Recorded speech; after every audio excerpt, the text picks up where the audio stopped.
Maureen Ajayi. I'm a HR professional. I am a menopause advocate, like you rightly said. I'm also a board member of an NGO where we support women with safe birthday, girls with sanitary pads, and I'm a proud Oriflame ambassador. Wow, that's great. Okay, thank you so much for the introduction. So, as some of the viewers may know, I'm Ruth Amaning. I am the founder of Amaning CareerLift, where we try to help people to turn their aspirations to achievements. That could be in terms of their career related. It could be helping them in terms of maybe supporting, providing advice, coaching, where it's got to do with life in general, different things. But today, I thought it would be a good thing to have this interview to just get some insight, because I know at the workplace, I've got some team members who um, they were experiencing menopause, for example, and um, I thought it would be a good knowledge to share with a lot of people, especially in relation to women as a whole, their career, how it impacts people. I know it comes with a lot of disruptions to the individual's life, having just managed a few people um, that had menopause at one stage or the other, that started. And for some of them, they didn't understand it. So I thought this would be a good time to have this event. I've got a few questions that I wanted to that I've written down that I wanted to ask Maureen. And being a menopause advocate, should be in a good position to tell us about it. Okay, so I read your article, and in your article, you mentioned you called menopause the silent disruptor. Yeah. I definitely agree with that, but I just thought it would be good if you can please explain that, what you mean by that a bit more, and just Okay. throw some light into it. Okay. So I think before I answer that question, it's good to kind of give a brief overview of what menopause is about, because there is this misconception about menopause. Now, menopause is that time of the woman's life where she's gone 12 full months without a menstrual cycle, without her period. So 12 months. And Okay. she's gone 12 months, full 12 months without her menstrual cycle. And of course, there's certain symptoms that should be experiencing. Some women don't even experience some of these symptoms, funny enough. And it's usually within the age range of 45 to 55.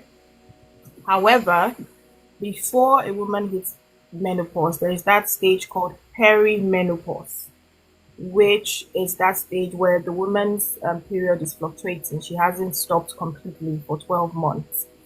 And it's usually 7 to 10 years before the 45 to 55 age bracket for menopause. Okay. Now, that means that if you take out 7 years, say for instance, from 45, it means that a woman in her mid 30s can start experiencing menopausal symptoms. So that's where the difference is, because a lot of women, when they start to experience these symptoms, and their periods are fluctuating, they just say, "Oh, I'm menopausal." Well, yeah, perimenopausal. You're not menopausal until that 12 months.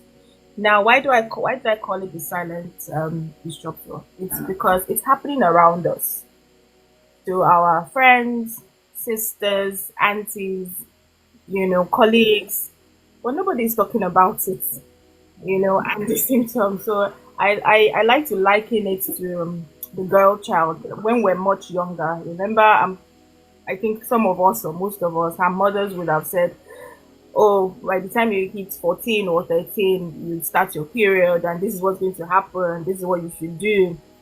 you know. But I don't think we have that kind of conversations going on with our mothers, or even in school, because even in school, they will still tell you about, give you a hygiene education when it comes to your menstrual cycle.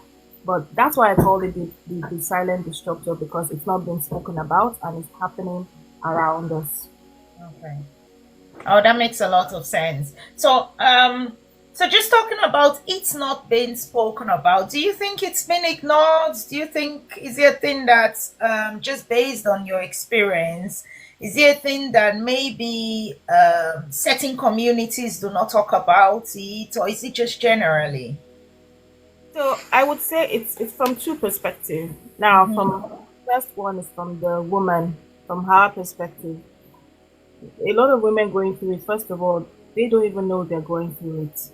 So you know how you probably are just tired all the time, or you have headaches, or you can't focus at work, or you're missing your sentences, just little things like that, and you just attribute it to stress, and say, oh, maybe it's malaria, or I could be having, you just attribute it to that. So the Yeah, first thing, a even lot of times.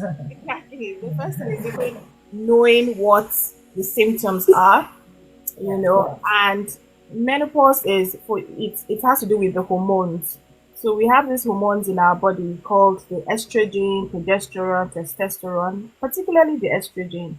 And what that hormone does is it's in charge of our bones, our brain, our skin, our heart, almost all parts of the body.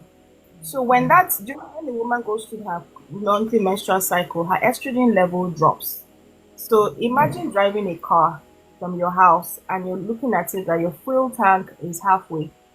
And then you get to your destination, realize that you're on low tank, but you're like, oh, let me come back with it that way. What's going to happen halfway? You're just going to knock down your engine. It's the same thing with the estrogen and the woman body.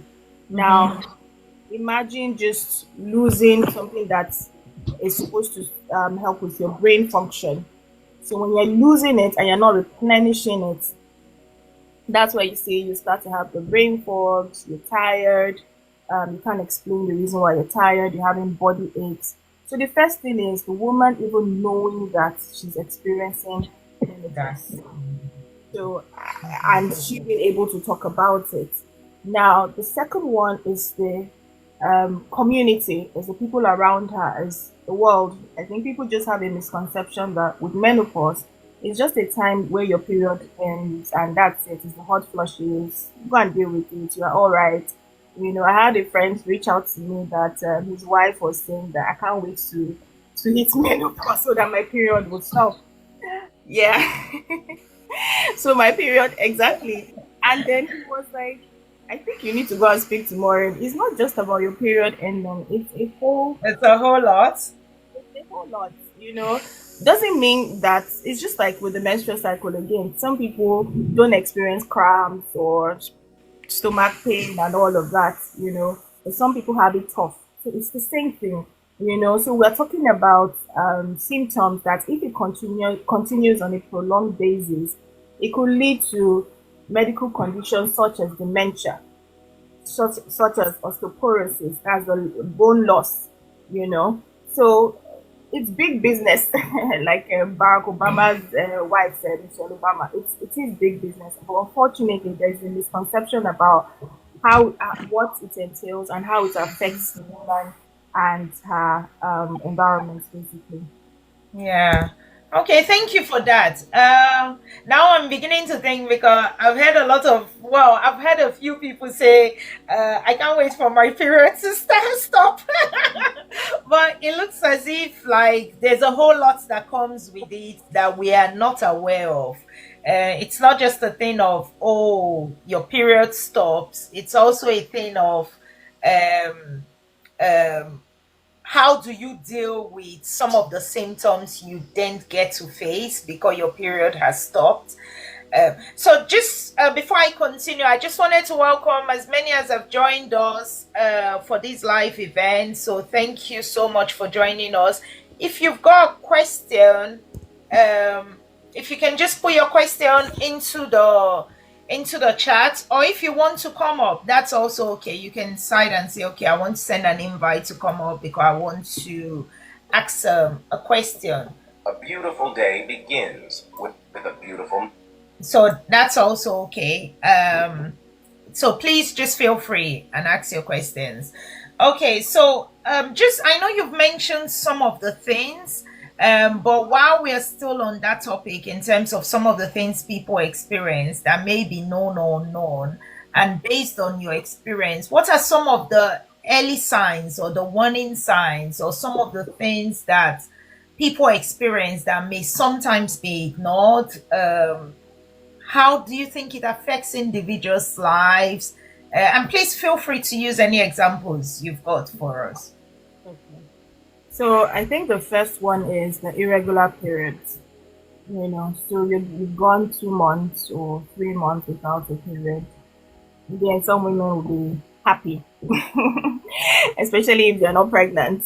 Yeah. They'll be happy that okay, I'm free for this month. But that's a sign. That's an early sign. Like I mentioned earlier, you're not being able to sleep, inability to sleep, inability to focus. Also, one of the major symptoms of menopause is hot flushes and night sweats, where you just have this heat wave coming to your body. You're just hot all of a sudden, and then it happens during the day, and then at night it's called the night sweats. Now, imagine sweating at night. It means that you're not able to sleep, and Okay. then Yeah. that happens every other night, and during the day you're having the hot flushes, and then it just goes on, and then you have to work. It means that you're not resting properly, and that in itself takes a toll on you at the end of the day. So that's just one example. Another one is when you lose estrogen.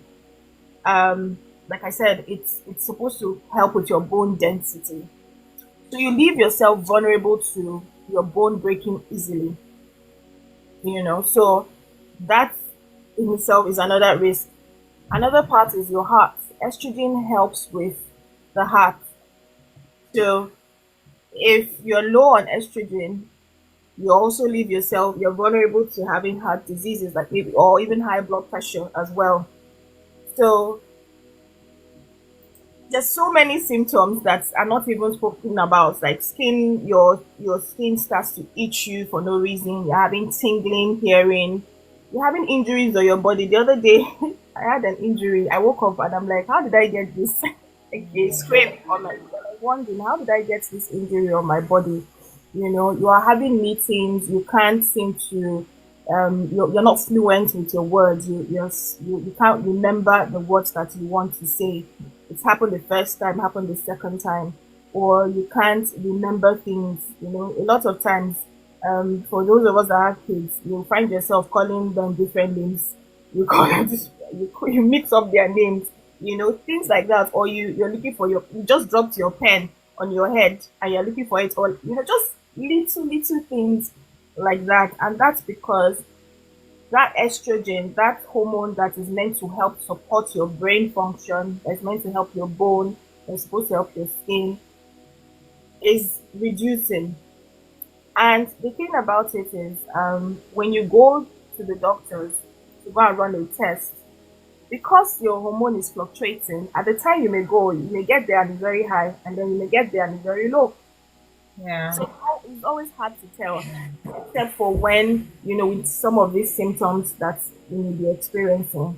So for me, I would say those are the early signs to not ignore. When it doesn't mean that when you're experiencing that, it's automatically, oh, you're in perimenopause or you're menopausal. But do not ignore those signs, when you see them. Do not ignore those signs. And yes, I believe we'll still come to, some of the things that we can do. Yeah. Okay. Oh, thank you so much. Okay, now I'm thinking. Just thinking generally about some of those signs. So, why do you think, just from your experiences, why do you think women suffer in silence? So instead of asking for support, why do you think we generally ignore those signs? And I know from speaking with a few people, you see that people seem to not, I don't know if they're ashamed to talk about it or they don't want to talk about it.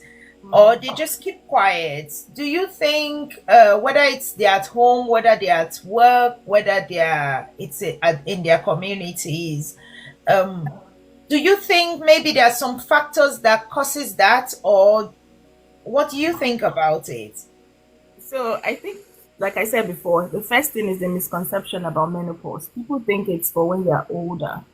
So any young woman in her, say, mid 30s, early 30s, or even early 40s, who is experiencing those symptoms wouldn't want to talk about it because you'll be associated as being old. And people don't want to look old. I, Yeah, yeah. I don't want you to think I'm old, because when you think I'm old, it's like I can't deliver on what I'm asked to do. I'm slower, I'm weaker, you know. So I think that's number one. Another thing is they don't want to be seen as weak. They don't want to be seen as, because I did a survey, and one of the reasons why people say they don't talk about it is because people don't have an idea of what they're going through. People think that they just want pity. Like, I'm in the workplace and I'm just looking for pity and for you to feel sorry for me so that you give me less work to do, you know. Or even in the family, some people feel like I don't want to burden my family members, you know, especially for people that are top talent who have high energy, you know. So sometimes they even feel. I have a friend who said it made her feel like she's become incompetent. Yeah, yeah. Yeah, like she's become incompetent. She literally thinks that she used to be able to do like planning, organizing things. You know, it can get that bad that, you know, when they say you're multitasking, like you can do several things at the same time. It can get that bad that you're not able to do many two Okay. things at the same time, you know, or even learn new things. You know, I was talking to someone else and she was like, Maureen, I'm scared with AI and all of that. I don't even know how to process some of this information that is coming in. The inability to process new things, you know, becomes a bit difficult. So so that these are many reasons, you know, why women don't like to talk about it. And I feel also for other parties, they feel they don't want to embarrass the woman as well. So probably best not to talk about it, you know. Okay. Oh, bless us, women. Yeah. I think we do go through a lot. From childhood, you find that when a lady or a girl starts, two things starts pointing out of her chest. That's a challenge on its own because she feels. I remember I started having my boss come out very early. I was 8 years plus. I started development very early, um, and it was a big challenge. I was kind of the youngest in my class, and I started having boobs. So that was very strange. And I felt so ashamed of myself at the time. Sometimes I'll wear cardigan because I didn't want people to notice it. I would put things in my tummy and all of that. And then I started, like for some of the other people, I started seeing my menses very early also. My boobs started coming out, and then I then got 9 years plus, 10 years, I started seeing my period, which was very strange. I thought there was something wrong with me. Um, as at then, it was, for me, it was a whole lot. So, just going through life as a whole, I think women, we do go through a lot in our own different ways. It comes to then you think about getting married, taking care of the family, childbirth. It's a whole lot. And I think women, we should be appreciated. I'm not saying the men shouldn't be appreciated. Men should definitely be appreciated. So if you're on the lives today and you're a man, I'm not saying you shouldn't be appreciated. Men should be appreciated. But I also think that some of these things that are not recognized when it comes to women, there's need to acknowledge them and just appreciate our mothers, appreciate our wives for them, because I can say they are going through a lot. Okay, so I've asked about why people tend to suffer in silence, and we've discussed that. Um, and you've talked about, I think, let's come to the family home now. Yeah. From your experience, how do you think that impacts the family side? So we'll talk about the family aspect, we'll talk about work related aspects, but let's start with the family side. So what are some of the biggest misunderstanding partners or families might have about menopause? How do you think, I know you've talked about some of the misunderstanding, but how do you think, have you had instances where that's kind of affecting the family home, affecting the marriage? Some partners can be very supportive. And so there might also be that instances where the man or the family are supportive. But just generally, how do you think it affects the family life? Okay. So, for one, because some of these symptoms, now the funny thing about the symptoms is you can experience one today, and then the next day you're experiencing like multiple, and then a few days later you are okay. So it can be very deceiving for someone who sees you with high energy 1 minute, and then the next minute you can't even move and you can't explain what you've done, not to be able to move. And one of the symptoms also is unexplained rage. You know how it is that some women just go off, like you can't just explain why you're angry. Nothing has triggered you, you're just upset. So it can be quite concerning in the family, where, especially if you're coming from a place of you've never been this sick before, they've not experienced it, and now all of a sudden 1 minute you're fine, the next minute you're okay, nobody can tell when you have good mood or you're in the low mood, you are angry, or you're on different sorts of medication for different types of symptoms. Now it's quite challenging, but it's all, and that's why we're having this conversation. That's why I've also written a book, What to Say When You Don't Know What to Say. But it all comes first of all from being aware, knowing that this is it. This is what's happening. It is not witchcraft, like how people say. It's not witchcraft because I remember a friend of mine said her mom, they had to take her to the village, that they were concerned that what's going on. Why is she hot and sweating? And then so they had to take her to the village to check, is she okay? So yeah, it's being aware and having the conversation. So I would use myself as an example. I started very early, and when you were talking about how early you started Yeah. puberty, I just smiled to myself. I'm like, this is my situation. I started early. I started in my mid 30s. So you can imagine being at the prime of your career and all of that with young children, so, and experiencing some of these symptoms.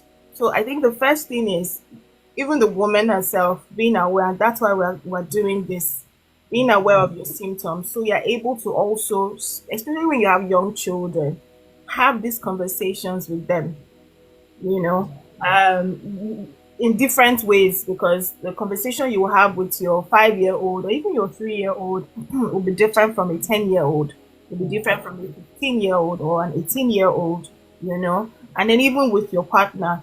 And it's that funny that like my youngest, she's 10, she literally like puts water beside me every day, every night before she sleeps, every night. So it's her duty because she knows that I can wake up and I'm very thirsty and I may be too tired to go get water. And we know what being dehydrated, what it does to the body, you know. So she just makes sure she puts, and that's because I have had the conversations over and over again, because it's not a one-stop conversation. It's not something we say and then everybody understands. So first of all, from the woman's perspective, you need to understand what's going on. You need to find a way to have. Sometimes it's not even easy for the woman to have the conversation. So, and that's where people around her comes in as well, her partner, understanding what's going on, researching, and people around. I'm blessed with fantastic supportive system. I'm blessed, from my friends to my family members. They've been very supportive, and that's because I, on my own, have done my own research and been open enough to have those honest, open conversations with them. So, yeah. Oh. Yeah, I think there are a lot of things, just from what you said. I think there are a lot of things that in our Africa community, ethnic minorities, most especially, we need to grow up. We need to grow a bit more. So, like some people will see certain things as a taboo, Yes. yeah, but it's not the case. It's just a natural stage of progression, natural stage of development, and all. So I hope people can I mean, basically, if you're not calling menstruation a taboo, why would you call menopause? yeah, menopause taboo. Yeah, yeah, that's strange. Yeah. Okay, so now talking about career, basically, how do you think menopause affects? I know it definitely affects people not just at home but at work also. But how do you think it affects them work related? Um, yeah, how do you think it's affecting them work related, and how do you think, what systems do you think can be put in place when it comes to work life to help people when they get to that stage? Okay. So I'm going to try and use myself as a bit of an example here. So, like I said, I started early in my mid 30s and I didn't understand what was going on, to be honest. But at that time, I needed to have a conversation with my boss because it was beginning to affect a lot of things. Like, I couldn't focus at meetings, like, I was tired. It was during COVID as well. So, like I said, a lot of things were happening at that time, and back home in Nigeria was NSAS as well. So for me, I didn't notice the symptoms because I attributed it to stress, Yeah. But one thing stood out was the hot flushes because I wasn't known to sweat a lot. But here I am, I'm in a cold environment, and I happen to be the only one sweating. So that stood out for me, and then the irregular periods as well.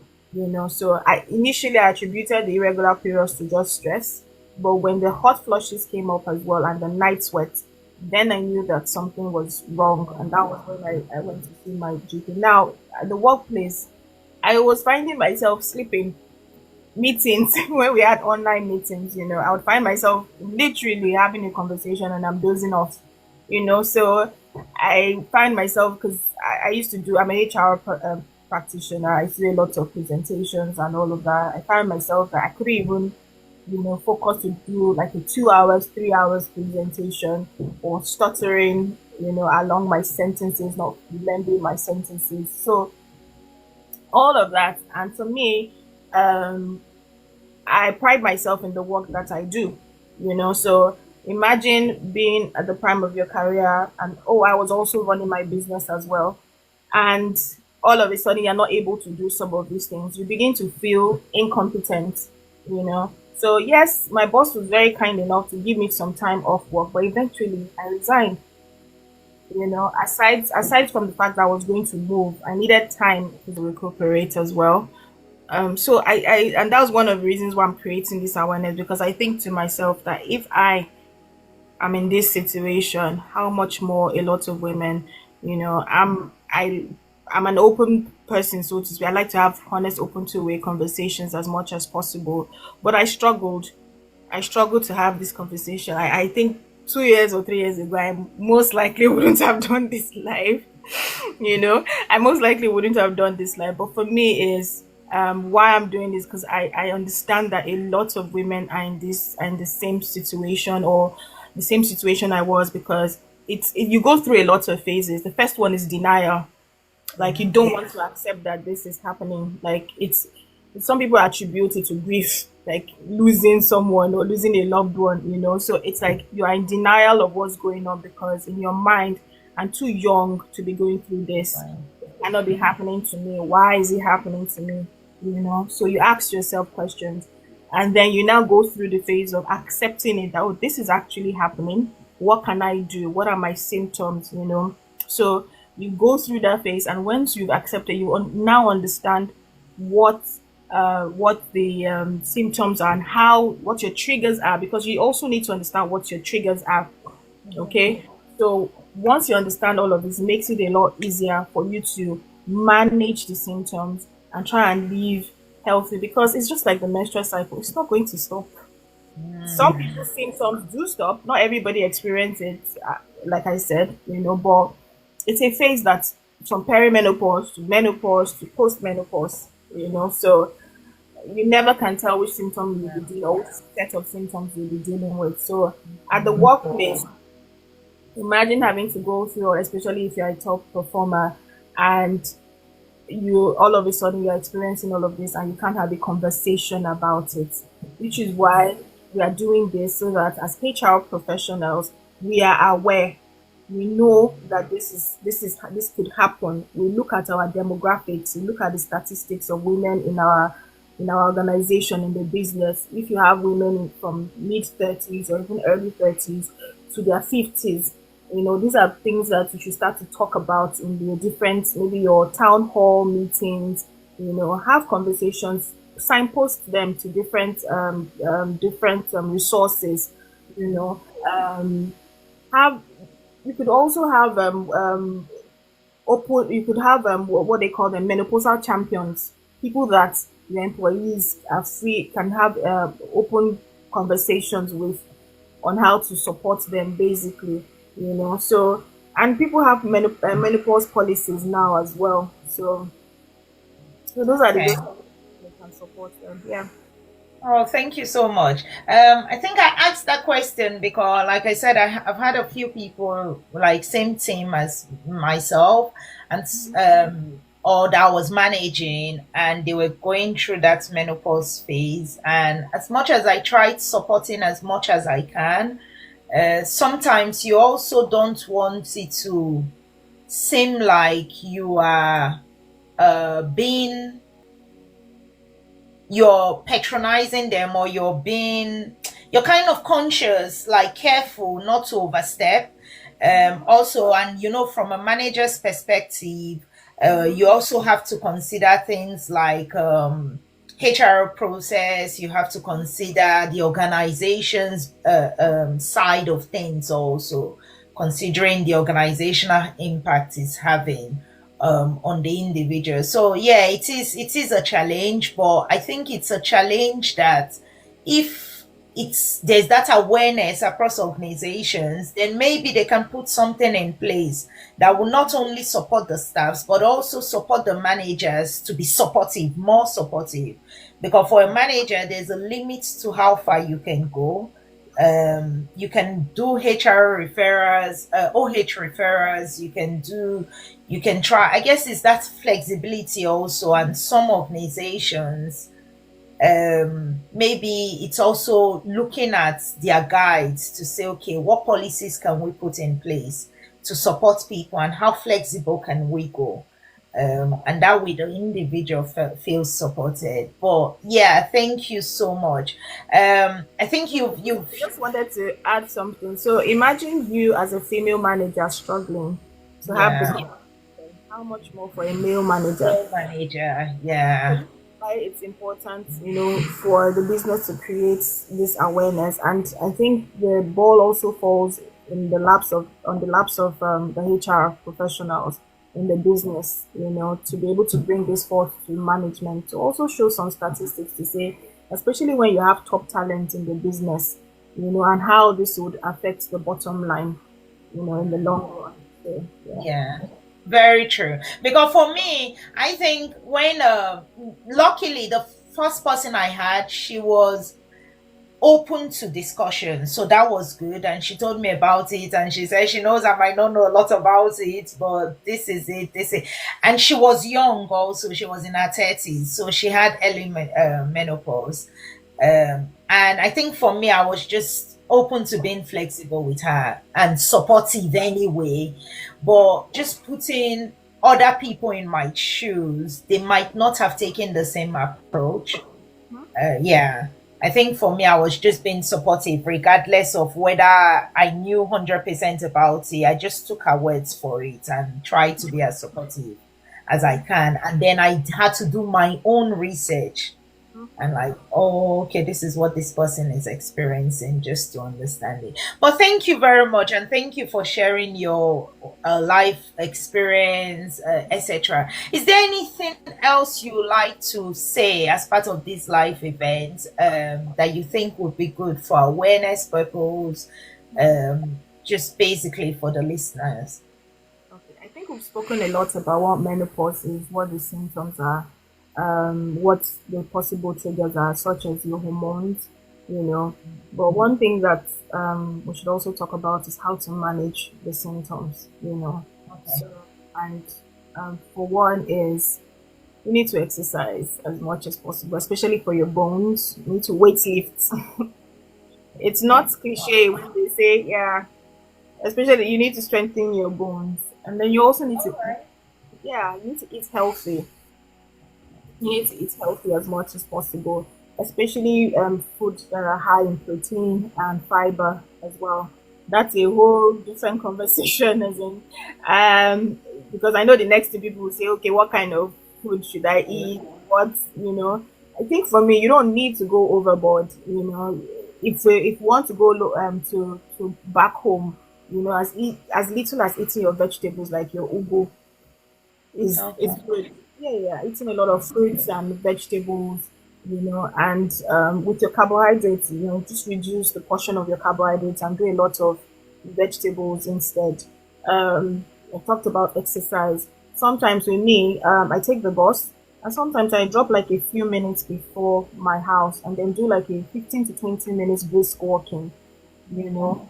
And also, like, I have the weight, nothing too big in my house, where I do like a 10 minutes exercise, 10 to 15 minutes exercise every other day, you know, by weight lifting, because we need to keep our bones intact. I think another one is stress management. We need to try and manage our energy levels. I was at the CIPM UK conference last week, and one of the things we talked about is we have four different energy levels. We have the physical, emotional, mental, and what's the last one? Physical, emotional, mental, and spiritual. Now, we need to be able to manage these four energy levels. And one thing we found out was a lot of people's mental, physical, and emotional well being have depleted over time. But one thing that keeps them going is the spiritual bit. So, and I think that works well for me. I think one of the things that keeps me going, no matter what, it's my spiritual life. Listening to gospel songs helps a lot, especially in times that like I am so tired, you know, and just finding it difficult to continue. So, just manage your energy levels, you know, and have good support system around you. Try and have this conversation, like my friend would say, take it 1 hour at a time or 3 hours at a time, you know. Have these conversations with people around you, so that they understand, you know, and encourage them also to do a bit of research about it, because you don't want to, it's like they say, it takes a village to raise a child. It's the same thing, you know, it takes a village to support the woman going through menopause. And it's not a pity, it's not pity party, it's not someone just looking for attention, it's not, it's just needing that safe space to be able to express oneself and having that support system around. So, Oh wow, thank you so much.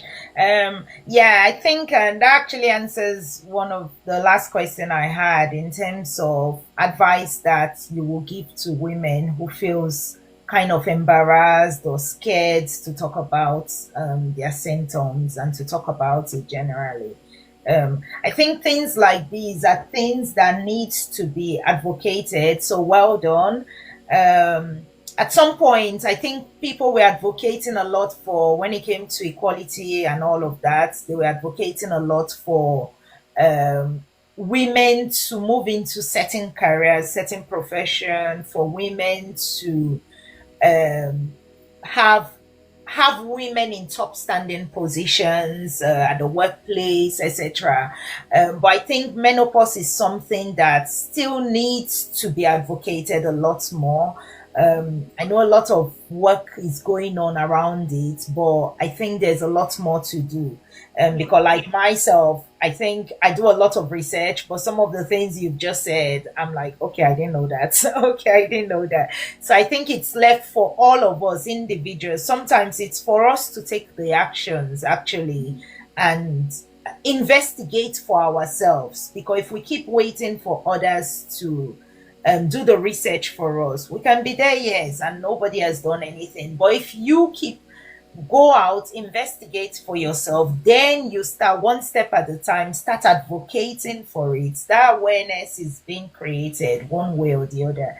So again, I think that's my way of saying well done, because I admire, appreciate the effort you're taking, going out of your comfort zone to advocate for something that you have been through, knowing that it affects a lot of lives. So well done for me. Is Just there any? Sorry, Yeah, continue. just to quickly add. So I, because of all, I had to write. I wrote a book, Yeah. um, called "What to Say When You Don't Know What to Say," and Okay. that's for the woman going through menopause. That's for family members. That's for friends. That's for HR professionals, managers. That's for even the GP, because sometimes even your GP, your doctors, don't know so much about it. I mean, you go in complain about your tummy ache, and the next thing they tell you, oh, you have ulcer symptoms and all of that. But it's all part of the symptoms, So you need to understand your own symptoms even before going to your GP and having those conversations with them, you Yeah. know. And also, the book I was meant to do it free, but it comes at a very low price, because next month is International Day of the Girl Child. And during my introduction, I mentioned that one of the things we do is we help girls with sanitary pads. You'll be amazed how even till date, a lot of girls don't use sanitary pads, and it's quite sad, honestly. So the proceeds from the book will be going to about 3 to 4 thousand, if I'm not mistaken, girls, to give them pads. That will be for next month. And Okay. another thing is, this month is actually perimenopause month. It's perimenopause day on Monday the 22nd. So which is why I'm creating a lot around this time. And then next month is menopause month and mental health, because it's actually linked as well. Imagine a lot of women have gone into depression because of this. So yes. Yeah. I can imagine. Yeah. Yeah. Okay. So if you send me a link, I would, when I did the video, when I'm sharing it, I'll add a link to it and just encourage people. Yeah. But yeah, well done. I think that would be a good one to read. So yeah. So thank you so much. Just before we close, I can see nobody. We haven't got any questions. But Oliver, I wanted to say thank you. You've been online listening, so thank you so much for being there. We've got someone called Miss Solution, so who's just joined. But thank you so much for joining, and other people who have joined. Some have dropped out, but those that have joined, thank you so much for joining. I'll look to how best we can share the video so that those that couldn't join us live could also have access to it and like um, be able to replay the video, the live session. But is there anything else you wanted to say before we end the live session, please? I think the only thing I would say is be kind, but be aware first. Be kind and be supportive. Yeah, I'll leave it at that. Be aware, be kind, and be supportive. Okay. And I guess for the individuals experiencing menopause, and when we get to that stage, it's also a thing of be kind to yourself. Because others might be kind to you, but it's another thing for you to be kind to yourself. And don't feel like you can't talk about it. There are people you talk about it with that fine, you might feel they would have preconceived notions or thoughts about it, but if you don't try, you don't know. Yeah. So yeah, I would say be kind to yourself also. But thank you so much. I think this has been a good one. So thank you, and thanks for spending time with us this morning Thank and you, for Elisa, every for having me. really appreciate it. Thank you.